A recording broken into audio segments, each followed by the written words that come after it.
Hi guys, welcome to part 2 of my transition from dark red to copper hair. So if you haven't seen part 1 yet, I will post a link at the end of the video if you guys wanted to go check that out first. But for those of you that have seen it, let's just get cracking. So, this is day 3, naked, no refresh hair. So it is pretty massive, as you can see. If I step a bit closer, let's just sort of get abreast of what's going on with the hair colour. Because obviously this is it after I've stripped out all the dark red. So you can see at the roots, we've got dark brown with a couple of silver strands. We have sort of almost a honey blonde colour, sort of at the top back of my head, which I actually weirdly like. It made me sort of want to go blonde, but no, that's a whole nother midlife crisis. Then we go down to this sort of stripe almost, where for whatever reason the colour remover didn't take. And then at the end we've got a nice copper shade. So the dye I'm going to use, I was torn between using the Olea Intense Copper and the Live Colour Tangerine Twist. So I put a poll on my stories on Instagram and you guys decided I should go for Tangerine Twist. So the reason why I was sort of leaning towards this one as well as the Olea, because I've used the Olea in the past, so I know that that's a good brand to use. This is the same as the dark red that I used, in that it promises 3 levels of lift. So if I show you guys the sort of colour swatch, that is what I'm aiming for. I always sort of aim for the darkest shade on the box. So let's get cracking again. So I'm going to be using the brush and bowl set, which was the same as in the last video I did where I was dyeing my hair. That was just filling in my roots with the dark red hair. So it comes in 2 tubes, I want to say, yeah, developer and colour cream. So I have 2 boxes because I've got quite a lot of hair, but I'm going to sort of do it one at a time. In the last video I did, I just put them both in one go, and then I sort of realised, well, hang on a minute, I need to let the roots develop first, so I'm not making that mistake again. Although to be fair, it turned out fine. It actually was quite a nice result in the end. So I'm going to start by putting my gloves on. So I'm putting my gloves on because I don't want to ruin my nice yellow summery nails. And I'm going to start by, I'm just going to take the lid off and just whack the developer lotion straight into the bowl, because it says in the instructions to pour the colour cream into the lotion, obviously in the bottle. But I found since I've started using the brush and bowl set, it's a little bit quicker. There's not a huge amount of difference in time, like application wise, but I feel like it sort of is more thorough. And I was going to sort of section it all out and start at the back and the bottom, but I can't be bothered. So I'm just gonna do the same as what I did last time, basically. If it ain't broke, don't fix it. So, yeah, you can see the nice, hopefully you guys can see, nice orange shade. I just need to try and find a spot on my windowsill that hasn't got candles on it. So I'm still on camera. Squeezing out all the colour cream. Put my gloves on first, and then I always regret it because it's makes the tube slippery. Word of warning, if you haven't used this brand before, the Live Colour, it gives beautiful results, but it does smell really strongly. So I have got the window open and the bathroom door is cracked open a little bit. But just to warn you guys. So I am now going to mix it up, sort of fold it in as if I was baking a cake. And this is what it looks like. So yeah, I'm just mixing it all in completely. And then I am just going to start. That is looking very orange. I always get so excited when I change my hair colour, honestly. Right, so I'm going to keep my bowl on the windowsill just because, well, I'm not very good at doing my hair. I need 2 hands. I did try this with the colour remover in part 1, but it was really, really runny. So it was just slopping everywhere, so I ended up having to cut and just do it all off camera. So I might sort of disappear to one side slightly, just so I can see in the mirror. So I'm trying not to overlap the sort of new colour on the part that's already quite light, because I don't want to sort of, like I said, I don't want to overlap. I don't want to end up, basically I don't want to end up breaking my hair. I quite like it. And then I'm going to use the tail of the comb to separate. Look at that clean line. And then I'm just going to do the same. Starting, I'm just doing it this way because I'm left-handed. I'm sure it's probably better to start on the side that's already done. But it's my hair, I do what I want.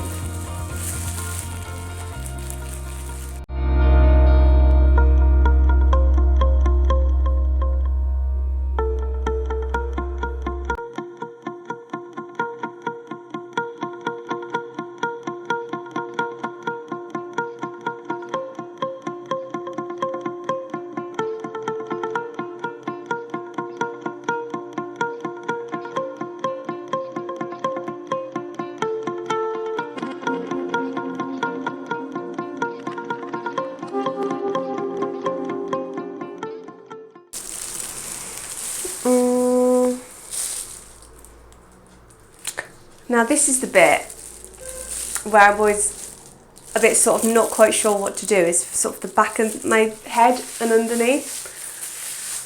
So first of all, I'm just going to make sure that this is all sort of evenly distributed over my roots while I sort of think of an action plan. Right, let's just start, because you probably saw there as I was get my words out, as I was applying the colour, I was sort of trying to go for the back of my head. Sort of as I was going. So now this is the bit where I'm just going to wing it. Basically that is more or less what I do, because I am by no means a professional.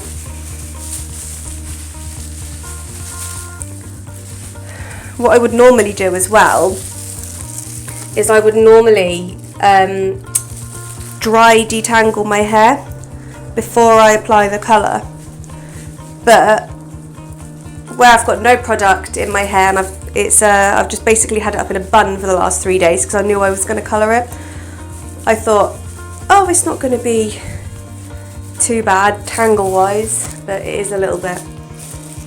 So I would recommend brushing out all the knots before you start the dyeing process. Now I'm trying to sort of look in the mirror, but A, my hair's all in my face, and B, I don't have a magic mirror that shows me the back of my head.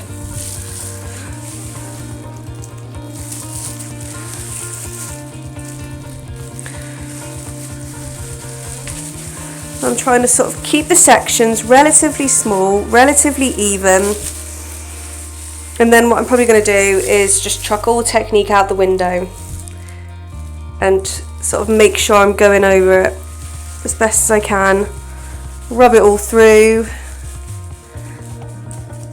and hope for the best.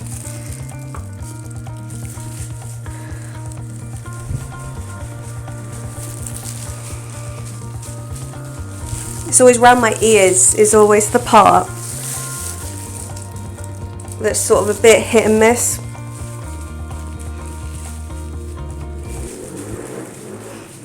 Sure. All day, every day. That quad bike goes up and down my street.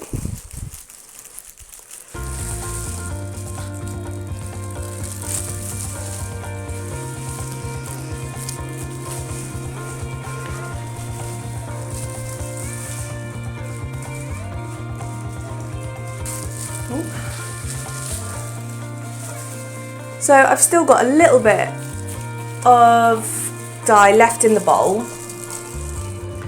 So what I'm going to do now, because I'm just going to sort of go over all the sections as best as I can, try and make sure that I've got enough colour on it so that it will get as best results as I can.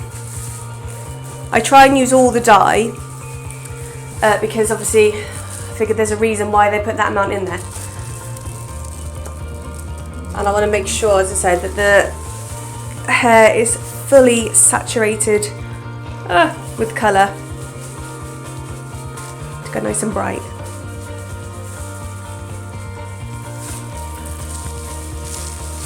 Now before I get slaughtered by Mr. Mondo, I'm not massaging it in, I'm feeling if the dye has reached all my hair. It feels okay. I'm just going to focus a little bit more on the underneath just because I really don't want to end up with patchy results. But knowing me, I'm going to spend so much time focusing on this bit, all this bit's going to go nice and the rest of it will go patchy. Would not surprise me. Slap it all on my crown as well. Told you all technique would go out the window. I mean, like I say, looking at how I've applied it, it does feel enough. And there isn't that much left in the bowl. So I'd say I'm nearly done. This is just sort of the final touch-ups. Minimal mess so far. It'll be when I do my mid-lengths and ends is where it gets really messy because I always get it all over my arms. Got a little bit of blobbage going on, but that'll come off with a baby wipe. So, my tummy just rumbled there, I hope Mike didn't pick it up. So, it is 7 minutes past 1, so I'm going to leave my hair to develop now until 27 minutes past 1, and then I will come back and do the ends of my hair. So it's been 20 minutes, just over slightly. So here's where all technique's probably going to go out the window now. So what I've done is, off camera, I've already mixed up the next lot. Now, I am just going to slap it all on now and hope for the best. So I'm starting just at the back of my head, just whacking it all on, just to make sure I get the, like I say, the back of my head all done. Just quickly go over this bit a little bit, because obviously I want a little bit of colour on the light bit, but not too much. And then I will be slightly more organised once I've done the back of my head. So I'm going to split my hair in two if it will go. Try not to make too much of a mess. That you can just go behind there. So I'm going to load up the brush and then just paint it all on. Right, I'm going to section it sort of.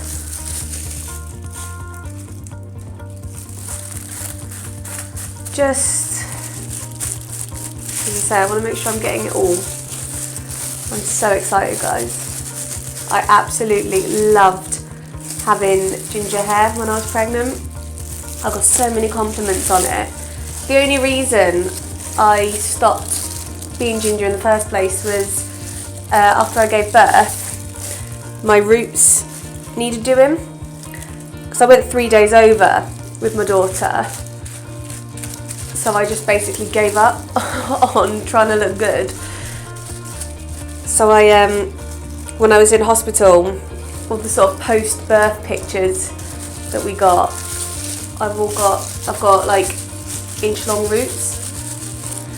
So when we got home, I was like, I need to do something with my hair, and I figured, well, you know, I've got a newborn, why bother with the upkeep of dyeing it a different colour. So I dyed it back to brown, hated it, and as it happened, she slept. So then when she was 6 weeks old, we went into lockdown. So I initially tried to go ginger. No, I didn't. I initially tried to go purple to sort of try and cheer myself up, and it didn't work. So then that's why I had red hair when I started this channel. But I've always missed, like ever since I got rid of it, I have missed the ginger hair. So as you can see, I am sort of sectioning it. Get out of the way, box. I'm sort of sectioning it, but also not. Yes, I'm lazy.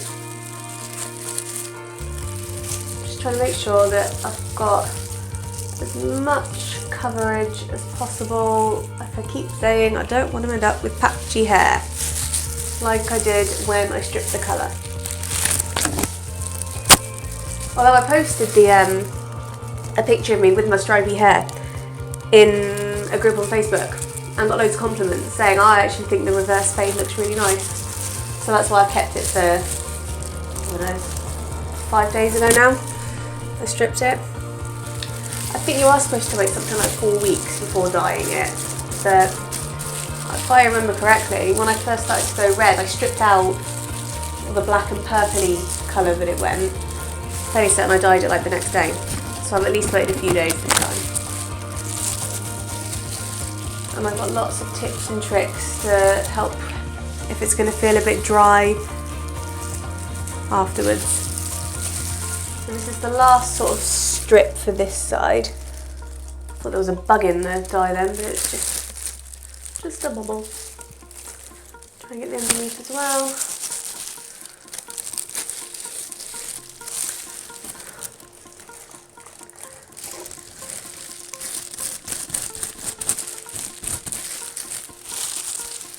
Feels like I've sort of got enough on there.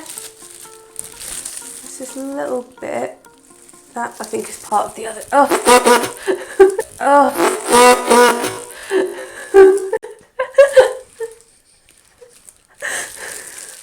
Oh man, that's not what we want to happen. Hopefully I don't end up with a nice orange stripe on my face there. Right. So now, all the hair that has been done needs to go back onto this side. Has that bit been done? Don't know, but I'm gonna do it. I think it has. It looks fairly orange. Can't believe I did that. What a pillock. Right, so let's start with a sort of section.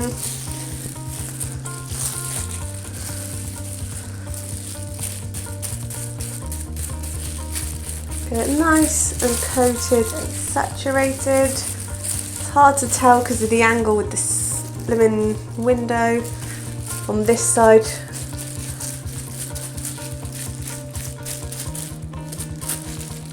Where this is so light,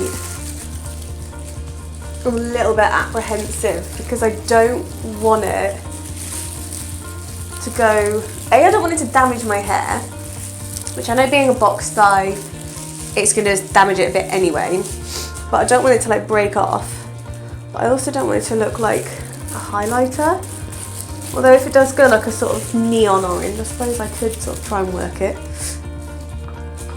I am just rambling, I don't even know if all this is going to make the final cut, to be fair.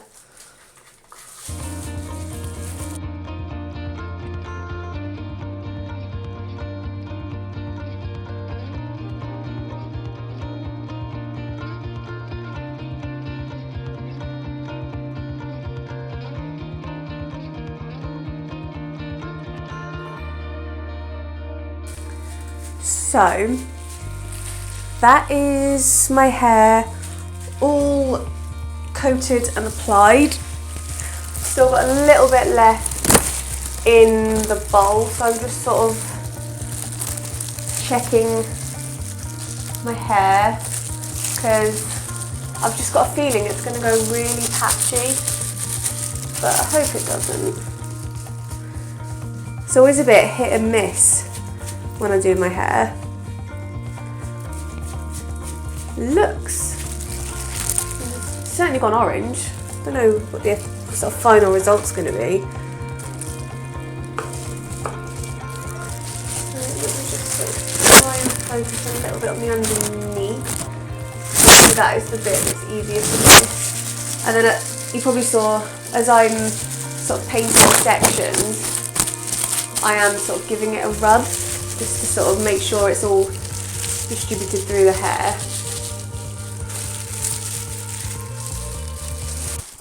Ooh, I thought I knocked the bowl off then, we're fine. Right, now that is how much I've got left in the bowl. I don't know if it's going to be worth using all of it. I feel like I probably should. Way big old blob just fell off there. Thank goodness I put a towel down. So again, I'll just focus on the underneath on this side. Make sure it's all gone right down to the ends. The ends look pretty coated, and they're lighter anyway. So I'm just going to sort of, what's the time? 20 to 2. So at 10 to 2, so I'm going to leave it on for 10 more minutes. 10 to 2, I'm going to rinse, and then I will sort of brush style and dry as normal. And I will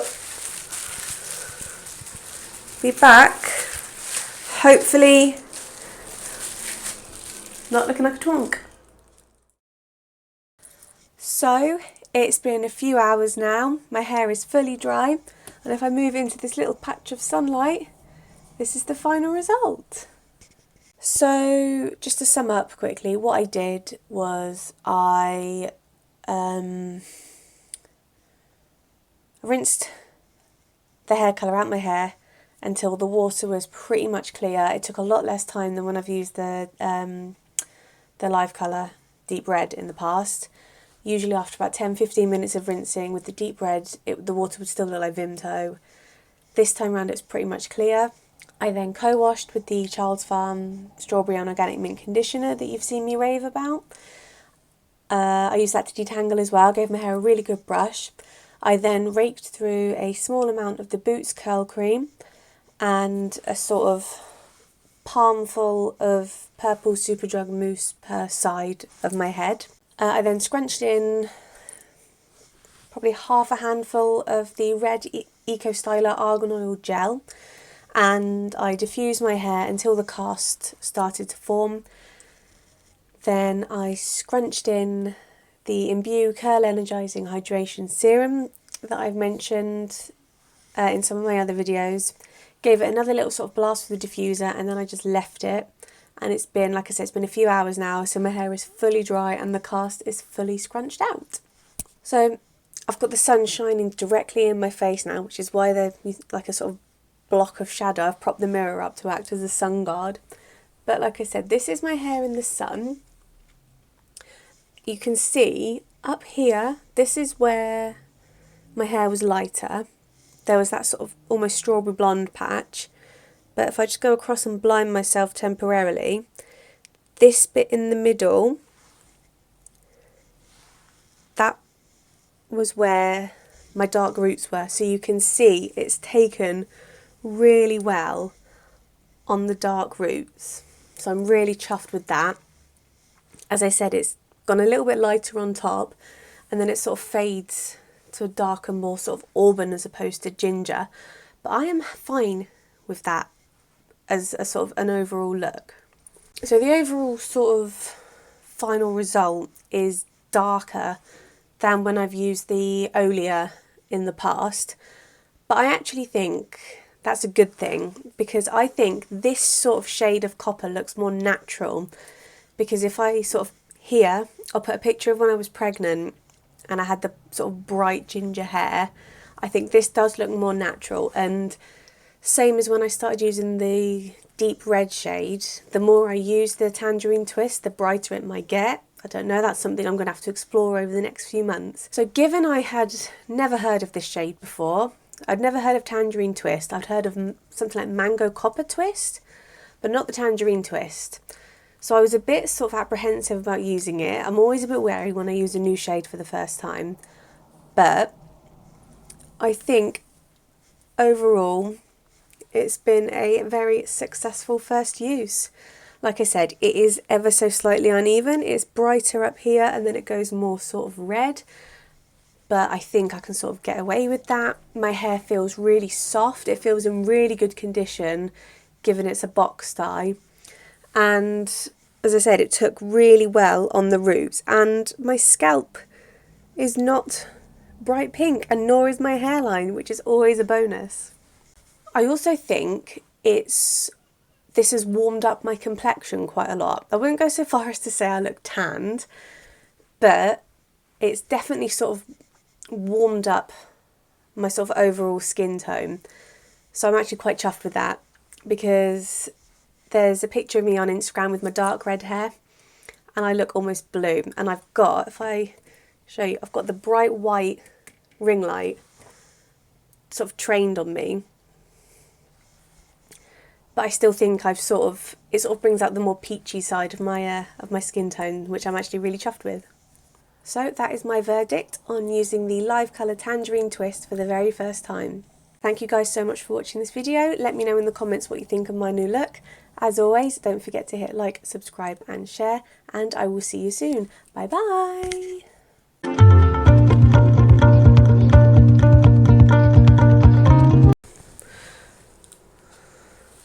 Help if I took my hair down first. I will post a link at the that comes up at the my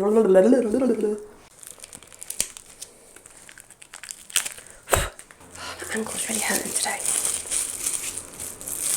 And it has as it. I'll do this last bit quick because I need a wee.